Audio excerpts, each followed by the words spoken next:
열왕기하 6장 말씀 한번 살펴보도록 하겠습니다. 지지난주에 이어서 고통의 문제를 더욱더 한번 깊이 살펴보기 위함입니다. 인생길을 가르쳐서 우리는 때론 이렇게 말을 하죠. 첩첩산중이다. 산 넘어 산이다. 이렇게 우리의 인생길을 힘들고 어려운 고난의 연속으로 비유할 때가 참 많이 있습니다. 인생을 쭉 살펴보면 힘든 일 앞에서, 어려운 일 앞에서 계속 고민을 했던 우리들의 모습을 살펴보게 됩니다. 학생들은 어떤 고민을 할까요? 그 전에 어린아이들도 고민을 하겠지만 고등학교 때부터 생각을 해봅시다. 고등학생들의 공통된 고민은 어느 대학에 갈까? 어떻게 취업을 할까? 자신의 인생에 대해서 고민하기 시작합니다. 그 고민만 끝나면 어떻게 하면 시험을 잘 봐서, 어떻게 하면 점수를 잘 봐서 좋은 대학에 갈 수 있을까? 그 고민만 끝나면 모든 게 다 해결될 것 같은데, 힘든 일은 다 사라질 것 같은데 라는 생각을 가지고 있습니다. 그런데 그 문제만 해결하면 고민이 끝납니까? 더 큰 고민이 기다리고 있습니다. 그러면 나중에는 어떻게 직장을 갈까 고민하기 시작하겠죠. 직장의 고민이 끝나면 누구와 결혼을 할까라는 고민을 하게 될 겁니다. 그 다음 또 힘든 일들이 우리 앞에 다가옵니다. 그런데 당장은 뭐가 가장 힘들죠? 그 눈앞에 다가온 일이 너무나 커 보이고 이것만 넘으면 살 것 같은데, 이것만 넘으면 내 인생은 쫙 펼쳐질 것 같은데 라는 생각이 듭니다. 꼭 아이들이나 학생들이나 청년뿐만 아니라 우리의 삶도 마찬가지인 것 같습니다. 항상 눈앞에 닥쳐오는 힘든 일들이 우리를 괴롭힙니다. 요거 끝나면 살겠지, 요거 끝나면 좀 쉴 수 있겠지, 이거 끝나면 좀 내 인생이 안정화되겠지 라고 생각하지만 우리의 인생이 그런가요? 때로는 평안할 때도 있지만, 순탄할 때도 있지만, 이 일이 끝나면 또 다른 일을 걱정해야 되고, 또 다른 일이 끝나면 또 다른 일이 겹쳐지고, 이처럼 그 문제만 해결될 것 같지만 그 뒤에 오는 또 하나의 커다란 산들이 우리를 기다리고 있습니다. 오늘 말씀도 이것을 말해줍니다. 오늘 말씀의 첫 말씀이 우리 6장 24절 같이 한번 읽어보겠습니다. 시작. 이후에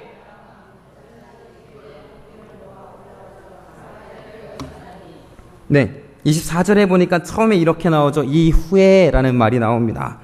전 성경을 여러 번 읽으면서 이 말이 가장 두렵습니다. 인생은 계속 이어집니다. 어떻게 이어지죠? 이후란 게 있습니다. 시간상으로 이전이란 게 있고요. 이전께 지나가면, 현재가 지나가면 이후가 나타납니다. 좋은 일이 있다가도 이 일 후에 생각지도 못했던 나쁜 일이 일어날 수 있고, 반대로 나쁜 일이 있다가도 이 일 후에 생각지도 못한 좋은 일이 일어날 때도 있습니다. 나쁜 일이 일어나기도 하지만 이후에 좋은 일이 나타나기도, 좋은 일이 나타나지만 이후에 나쁜 일도 일어나기도 합니다. 오늘 말씀에 보면 그 전 일이 좋았거든요. 그럼 이후에라고 하면 나쁜 일이 일어날 확률이 높습니다. 성경 안에서 좋은 일이 일어났는데 그 다음 절에 이후에라는 말이 나오면 안 좋은 일이 일어날 확률이 너무나 높습니다.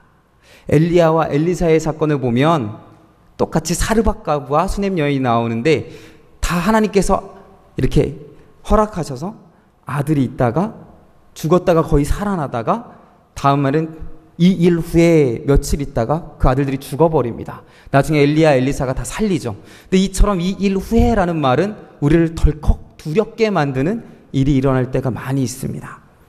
여기에 봅시다. 이 일 후에라고 했죠. 먼저 이적 사건이 무엇이었을까요? 좋은 일입니다. 이전에 이스라엘은 큰 기적을 체험했습니다. 여러 번 아람 군대가 쳐들어왔지만 하나님께서 엘리사를 통해서 매번 막아주셨습니다. 도와주셨습니다.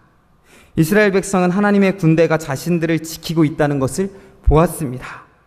마지막에 6장 앞부분에 8절부터 23절까지의 말씀을 보면 이 사람들이 엘리사 때문이다 라는 걸 알고 아람 군대가 엘리사가 있는 성에 쳐들어옵니다. 그때 어떻게 했죠? 많은 군대가 이 엘리사가 있는 성을 둘러쌌습니다. 근데 어떻게 했죠? 하나님의 사람 엘리사의 사환이 그것을 보고 놀랍니다. 이제 우리는 다 죽었구나. 그때 엘리사가 그 사람의 눈을 열어 보게 하죠. 하나님의 천군 만마가 둘러싸고 있는 모습을 보여주게 됩니다. 하나님의 힘이 더 강하다. 그리고 어떤 일이 일어났죠? 아람 군대의 눈이 다 멀어버렸습니다. 그리고 그들을 이끌고 수도인 사마리아 성에 가서 적군 한가운데 있게 만듭니다.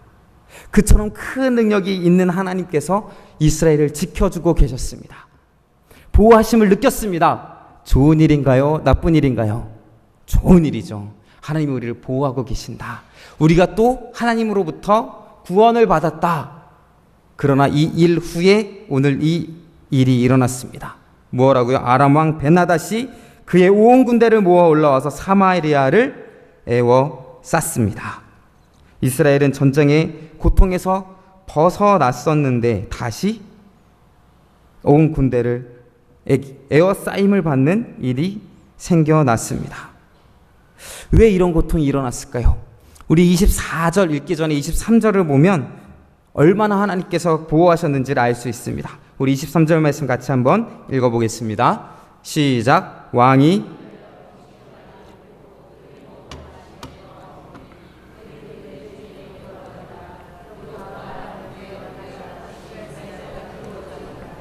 아멘.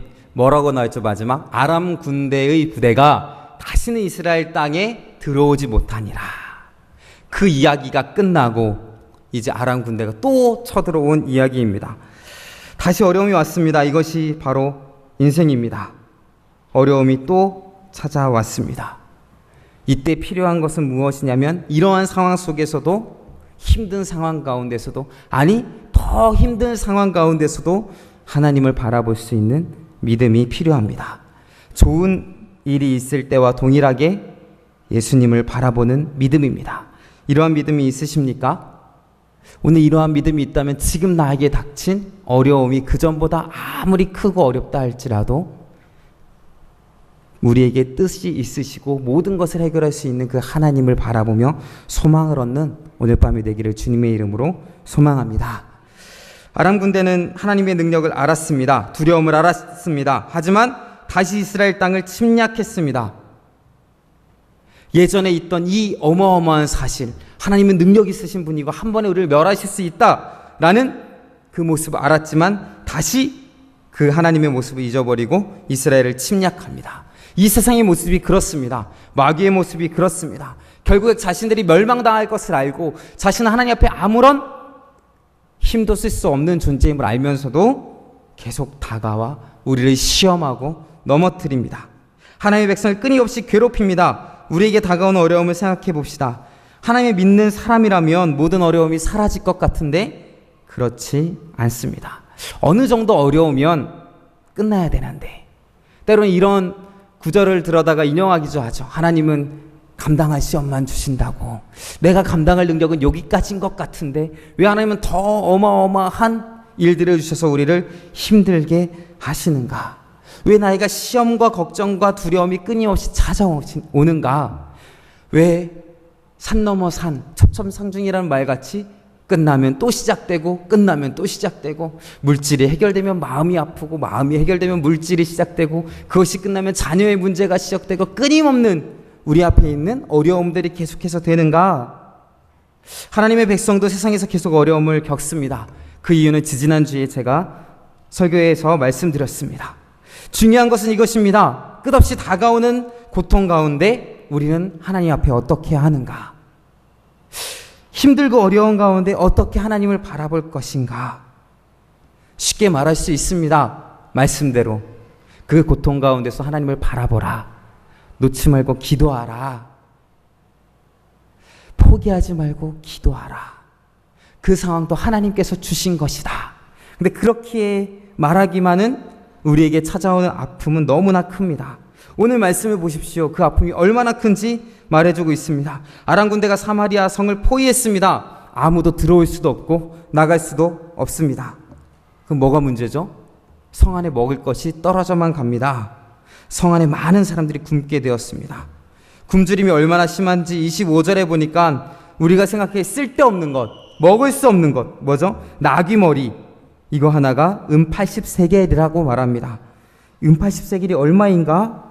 라고 생각할 수 있겠죠. 또 비둘기 똥 4분의 1갑에 5세겔이다 라고 말하고 있습니다. 뒤에 평범하게 돌아왔을 때의 수치를 말해주지 않습니까? 여기에 보면 7장 1절에 보면 고운 가루 한 쌀은 1세겔이다, 보리 2수아가 1세겔이다 말하는 것처럼 이것보다 더 비싼 가격에, 터무니없이 비싼 가격에 팔고 있음을 보여주고 있습니다. 굶주림이 너무나 심해서 가장 영양가 없고 먹기에 불쾌한 부분, 이스라엘 사람들이 부정하게 여기는 것들이 고가의 상품이 되어 팔렸다라는 것을 보여주고 있습니다. 뭐 진짜로 이렇게 팔렸었는지 아니면 상징적으로 하는 건지 모르겠지만 중요한 것은 정말 먹을 수 없는 것, 쓸데없는 것, 이런 것들이 비싼 가격에 팔린 만큼 시세가 비쌌고, 아니 구할 수가 없었다라는 것을 보여주고 있습니다. 먹을 것을 구경할 수가 없었습니다. 여기서 나오는 말은 이겁니다. 나귀 머리라도 있으면 먹겠는데, 이렇게 똥을 쌀 비둘기가 없습니다. 먹을 것이 눈에 보이지가 않습니다. 그런 상황들 가운데 사람들이 너무나 굶고 아파하고 정신적으로 병들어가고 있습니다. 결국 어떻게 하게 되었습니까? 먹지 못하는 고통도 심한데 거기서 나오는 어마어마한 일들이 일어납니다. 오늘 왕이 나갔죠. 왕이 고통 가운데 백성들이 어떻게 있나 살펴보러 나갔습니다. 그런데 한 여인이 외쳐 말합니다. 나의 주 왕이여 도우소서라고 말합니다. 왕은 알았을 것입니다. 왜 도와달라 그럴까? 말하지 않아도 알았을 것입니다. 배가 고픕니다. 이 말이지 않을까요? 백성들이 배가 고픔을 보고 너무나 가슴이 아팠습니다. 그러면서 왕이 이렇게 고백하죠. 27절에 보면 이렇게 고백합니다. 왕이 이르되 여호와께서 너를 돕지 아니하시면 내가 무엇으로 너를 도우랴 라고 말합니다.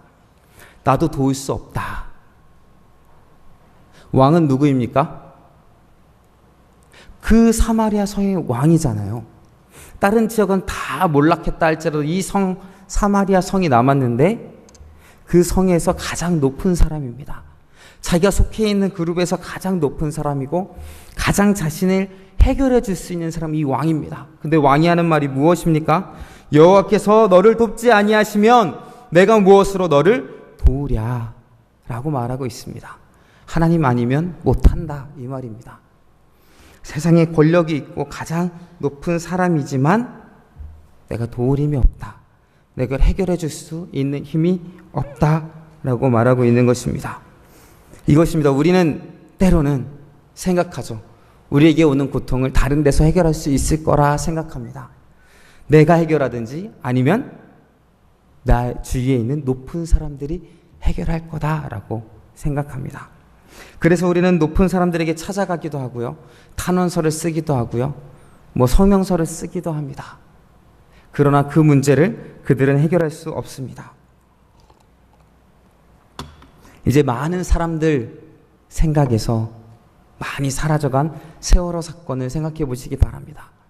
그들은 뭐라도 붙잡고 싶은 심정으로, 너무나 안타까운 심정으로, 지금도 아이들이 살아올 것만 같은데, 그러나 그들의 목소리를 들을 수 없고 그들을 느낄 수 없고 평소대로 대화할 수 없는 상태 가운데서 그들은 어떤 거라도 좀 마음의 위로와 해결을 받기 위해 사람들에게 말하지 않습니까? 그리고 지금도 외치고 있지 않습니까?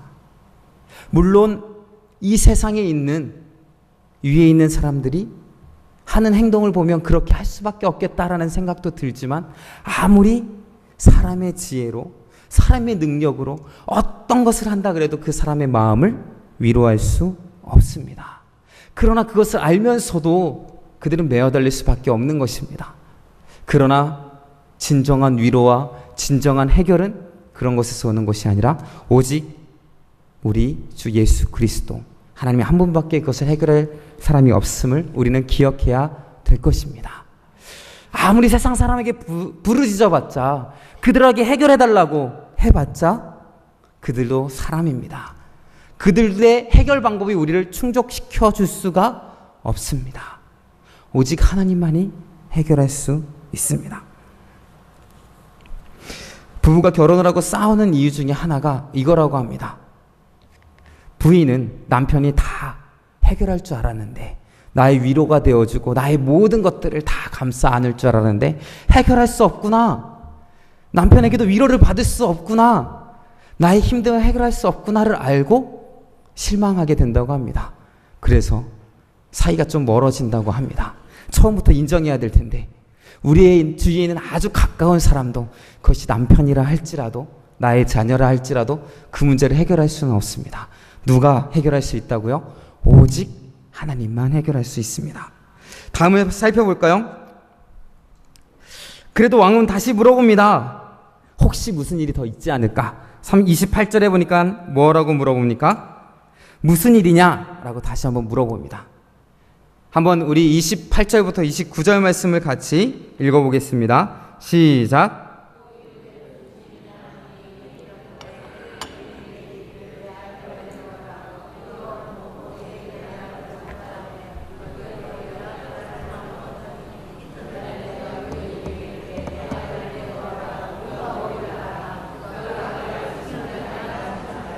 아멘. 무슨 일이냐 물어봤더니 왕이 상상한 것보다 더 안 좋은 상황으로 성이 돌아가고 있었습니다. 끔찍한 상황이죠. 여인이 뭐라 그러죠? 두 여인이 있었습니다. 두 여인이 있었고 아이를 다 가지고 있었습니다. 여기에 등장하지 않는 아버지는 어디 있을까요? 전쟁을 준비하기 위해 군대에 있는지, 일을 하러 갔는지, 아니면 이미 죽었는지 나와 있지 않습니다. 오직 여인과 두 아이만 나와 있습니다.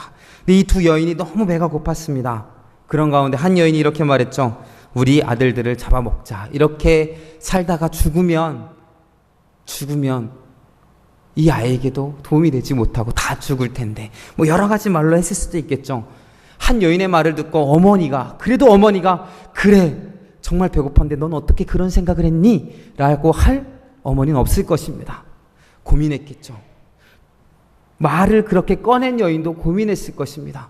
두 여인이 무지무지 고민했을 것입니다. 그러는 가운데 드디어 결심을 하죠. 우리 아들들을 먹자라고 말할 때에 고민하다가 결국 아이를 잡아먹기로 결정을 했습니다. 아무리 배가 고파도 어떻게 자식을 차라리 나를 삶아 내 아이에게 먹이라 라고 하지는 못할 만정. 그러나 이처럼 힘들고 어려운 상황 가운데서는 사람이 어떻게 되는가를 잘 보여주는 것입니다. 우리도 아무도 장담할 수 없습니다. 극심하게 배가 고픈 가운데 나는 그래도 이런 짓은 안 하겠다 라고 확신할 수 있는 사람이 있을까요? 닥치지 않았는데, 이런 힘든 상황 가운데서, 정말 어려운 상황 가운데서 사람은 이렇게 될 수밖에 없습니다. 살인이 일어나고요, 성경에 나온 부정한 일들이 일어나게 됩니다. 그런 가운데 한 여인은 어떻게 했죠? 다른 아이를 잡아먹고 어떻게 됐죠? 자기 아이들을 숨기죠. 속이는 일이죠. 나쁜 일이죠. 제가 생각하기에 더 나쁜 여인이 있는데 그것은 바로 자신의 아이를 내어준 어머니입니다. 이제 좀 그래도 배가 불러지고 정신을 차렸으면 내가 어떻게 이런 일을 행했을까라고 울고 회개하고 정말 눈물 흘리고 그런 일이 있어야 될 텐데, 그 눈이 눈물 흘리는 눈이 아니었습니다. 다른 여인의 아이를 꼭 잡아먹고 말겠다 라고 하는 그런 눈이었습니다. 얼마나 추악합니까? 얼마나 더럽습니까? 얼마나 끝까지 간 모습입니까? 힘들고 어려운 상황 가운데서 인간이 행하는 일들이 바로 이러한 일들입니다. 이런 아픔 가운데, 이런 어려운 가운데 이와 같은 똑같은 현실이 우리에게 찾아오진 않을 것입니다. 그러나 똑같은 아픔이, 똑같은 힘듦이 우리에게 있을 것입니다. 왜냐하면 이 세상에서 가장 힘든 일은 내가 겪고 있는 일이거든요. 내가 당한 일이 가장 힘든 일입니다. 뭐 세월호로 아이를 잃은 어머니도 있을 수도 있고, 뭐 이렇게 군대에서 자신의 아들을 잃어버린 아들도 있겠지만, 현실적으로 다가오는 아픔이 있는 건 내가 겪고 있는 아픔이거든요. 내가 겪고 있는 어려움이거든요. 그런 상황 가운데서 우리는 어떻게 생각하는지 찾아봅시다. 하나님을 믿고 있는데 어려운 상황이 왔습니다. 하나님을 바라봐야 되는데, 기도해야 되는데 기도할 수 없습니다. 그냥 원망과 불평만 나옵니다. 왜 또 나한테 이런 일이 다가왔을까?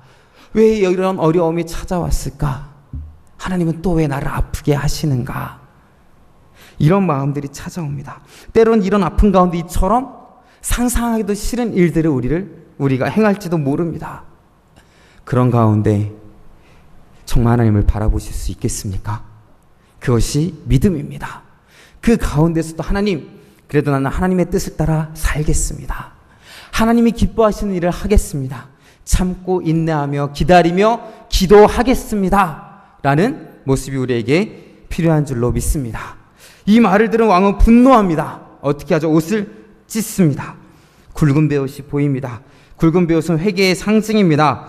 이 왕은 힘든 상황 가운데 베옷을 입고 하나님께 회개하면서 성을 돌아보고 있었습니다. 하나님, 이것은 다 나의 잘못입니다 하며 성을 돌아보면서 하나님께 회개하고 있었는데 더 이상 참지 못하고 분노했습니다. 힘든 상황 가운데서, 극에 치다른 모습에서 하나님을 원망하고 화를 냅니다. 그러면서 뭐라고 말하죠? 하나님의 선지자를 죽이겠다고. 31절에 보면 사밧의 아들 엘리사의 머리가 오늘 그 몸에 붙어 있으면 하나님이 내게 벌 위에 벌을 내리실지로다 라고 말하며 반드시 엘리사를 죽이겠다 라고 말합니다. 왜? 이 일이 다 하나님으로부터 왔다, 엘리사에게로부터 왔다 생각하고 하나님을 원망하고 분노하고 있기 때문입니다. 이것이 약한 인간의 모습입니다. 어떻게 했죠? 힘들고 어려운 상황인데 하나님을 바라봤잖아요. 회개했잖아요. 그러나 더 극박하고 어려운 상황, 자신이 견디지 못하는 상황이 왔을 때에 참지 못하고 불평하고 원망하고 하나님을 향하여 반기를 드는 것이 바로 인간의 모습입니다. 우리도 우리가 참지 못하는 일, 극에 달하는 상황, 더 이상 참지 못하는 어려움과 괴로움 속에서 이렇게 쉽게 원망하지 않습니까? 이 정도면 우리는 생각합니다. 그래, 고통이 시작됐지만 기도하면 해결할 수 있어. 하나님이 바꾸어 주실 거야. 하나님께서 해결해 주실 거야. 내가 기도해야지. 그런데 어느 순간이 지나면, 언제까지, 어느 정도까지 해결해 주실 거야 라는 기한이 끝나면, 혹여라도 상황이 더 심해지면, 어려워지면, 해결되지 않는 것처럼 보이면 금방 쓰러지고 원망하고 불평하는 것이 우리들의 모습입니다. 하지만 끝까지 참고 기다린다면 하나님의 놀라운 기적을 만나게 될 줄로 믿습니다. 왕은 화나서 어떻게 하죠? 바로 달려갑니다. 누구에게로? 엘리사에게 달아갑니다. 어떻게 하러? 죽이러 달려갑니다. 그 느낌을 엘리사도 알았습니다. 왕이 목을 띄어버리겠다라고 말하죠. 엘리사도 죽이러 나에게 다가온다 라고 말하고 있습니다. 그러면서 죽으러 갑니다. 그러나 왕이 찾아온 엘리사의 모습은 놀라운 기적의 말씀으로 말합니다. 7장 1절 말씀 우리 다 같이 한번 읽어보겠습니다. 시작. 엘리사가 이르되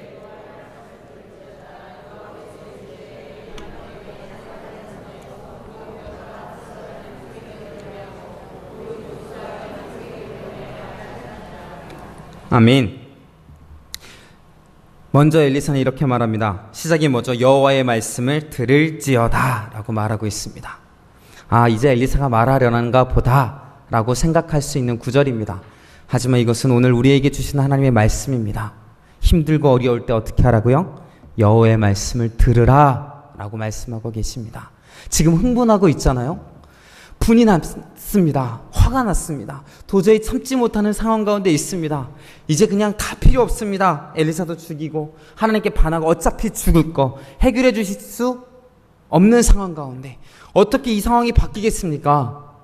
그쵸? 해결할 수 없는 상황입니다. 분노하고 미쳐버렸습니다. 근데 하나님은 그 상황 가운데서 말씀하십니다. 여호와의 말씀을 들을지어다. 우리도 힘들고 어려울 때 어떻게 하죠? 때로는 하나님의 말씀이 보이지 않습니다. 기도할 수 없습니다. 기도하던 가운데에서라도 극에 달했을 때 뒤집어집니다. 마음이 뒤집어지고요. 때로는 행동이 뒤집어집니다. 나의 말이 바뀌고요. 눈빛이 바뀝니다. 그러는 가운데 하나님께서 우리를 차분히 하십니다. 뭐라고요? 여호와의 말씀을 들을지어다 라고. 그리고 힘들고 어려울 때 이렇게 말씀하신 하나님의 말씀을 듣기를 소망합니다. 뭐라고 말씀하십니까? 내일 이맘때에 사마리아 성문에서, 굳게 닫혀있는 사마리아 성문에서 고운 밀가루 한 스아를 한 세겔로 매매하고 보리 두 스아를 한 세겔로 매매하리라 하셨느니라 라고 말하고 있습니다. 어떻게 된다고요? 정상으로 된다고요. 적군이 쳐들어오기 전의 모습, 평화로웠던 모습, 보통의 모습으로 돌아올 것이다 라고 말하고 있습니다. 문제가 어떻게 된다고 한순간에 해결될 것이다 라고 하나님께서 분명히 말씀해 주고 계십니다. 이것이 하나님의 능력입니다. 뭐죠? 하나님의 능력은 우리가 상상하는 것 이상입니다. 이게 어떻게 하루아침에 되겠어요? 그래서 우리가 미치는 거잖아요. 어떻게 그게 한 번에 바뀌겠어요? 그래서 우리 마음이 어려워지고 끝까지 해결될 것 같지 않으니까 우리 마음이 어려워지는 건데, 하나님은 뭐라고 말씀하시냐면 그것이 정상으로 돌아올 것이다 라고 우리에게 말씀하고 계시는 것입니다. 그럼 이 말씀에 사람들은 어떤 반응이 있을까요? 믿는 사람들은 두 가지 반응으로 올 수 있습니다. 아멘 하시는 분들이 있고요. 에이, 어떻게 그렇게 되겠어? 그건 불가능해. 나한테는 일어나지 않아. 7장 2절에 보면은 그렇게 말하는 사람이 나옵니다. 2절 말씀 우리 같이 한번 읽어보겠습니다. 시작. 그때에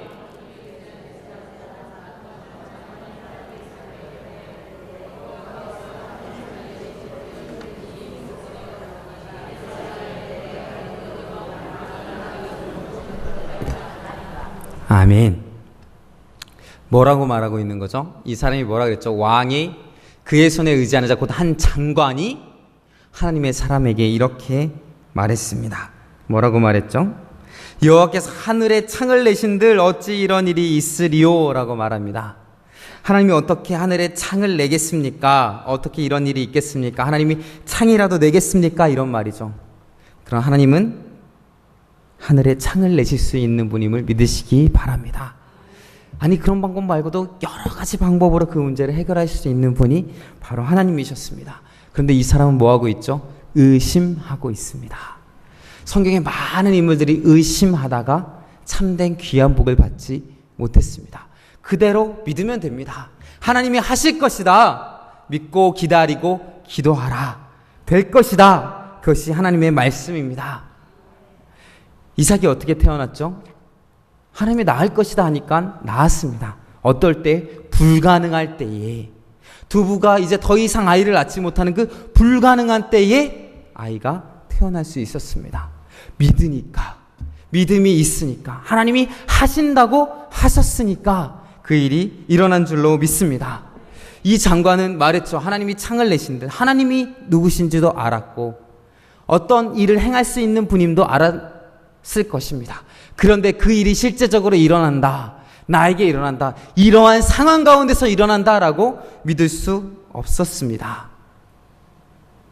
우리도 그렇지 않습니까? 성경을 읽으면서 하나님은 하실 수 있는 분이야.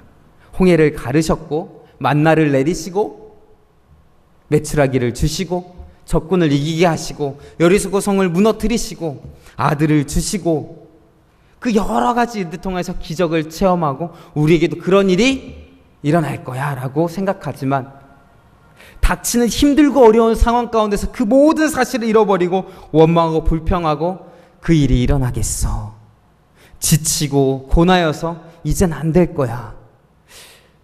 하나님의 능력을 바라보진 않은 채 포기하고 의심할 때가 있음이 있습니다. 엘리사가 그런데 뭐라 그랬죠? 의심하는 사람에게 내가 내 눈으로 보리라. 너가 그것을 볼 것이다. 어떤 거를요?